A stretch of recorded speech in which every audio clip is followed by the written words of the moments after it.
You wrote a song called "I Hate Everything" with George Strait, and I think I told you this earlier, but it's one of those songs where you can hear the title "I Hate Everything," and then by the end, you're just like, "That was a great song," and it actually brings me joy to listen to it.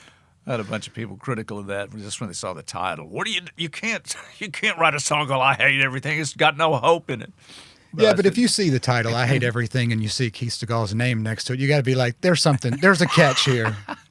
And actually, that title was, I probably get eggs thrown at me for this, but that title came from me driving home and channel surfing between the three country radio stations we had in Nashville. Just listened to one after the other. And I pulled up in my driveway and I went, something is horribly wrong with me. I hate everything.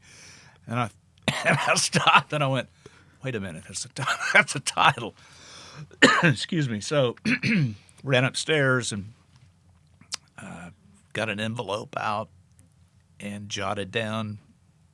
He was sitting there beside me throwing doubles down. So that first verse just kind of came out, and I realized there was no hope in it, to the point that I had written it. So I called one of my very good songwriter friends, a guy named Gary Harrison, who's just an exceptionally good lyricist. I said, Gary, I've got about half of this. Will you take it and finish it? And so he goes, yeah. So that afternoon, I was noodling around my studio, and I ran into Gary, and he goes, come here, I think I got this.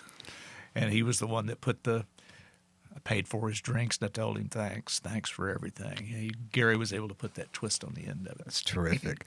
For people that are listening that are inspired by Keith's career, and you are an aspiring writer yourself, never forget, anger can be inspiring. What did it mean to you to have a cut with George Strait?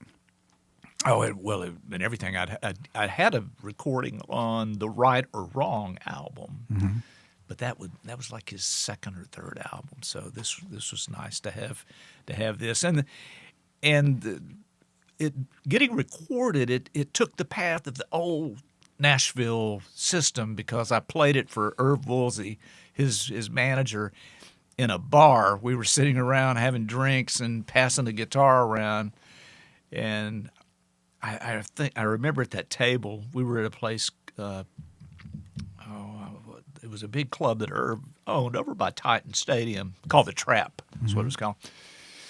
But I think Clay Walker was sitting at the table, and Chris Cagle was sitting at the table. There was a bunch of us all having drinks, and everybody's playing them something. And I just finished I Hate Everything. And so I said, let me see that guitar a second. And Irv is sitting right beside me, and I played it. And when I finished, Irv goes, buddy, he goes, I want to hold on that right now. I went, okay, because we're sitting in a bar, and I'm thinking, tomorrow he's not going to remember any of this, but Irv is remarkably has a memory like a steel trap. He doesn't forget, no matter how much he's had to drink, he doesn't forget anything.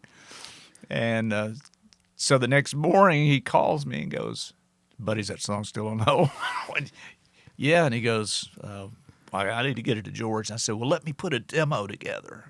And so I called Brent Mason and Stuart Duncan, all the guys that have played on the Jackson records and on Strait's records too. I said, I need to get this song demoed really quick. Thanks for watching this clip of Country Drive. To see more in the future, please hit like and subscribe.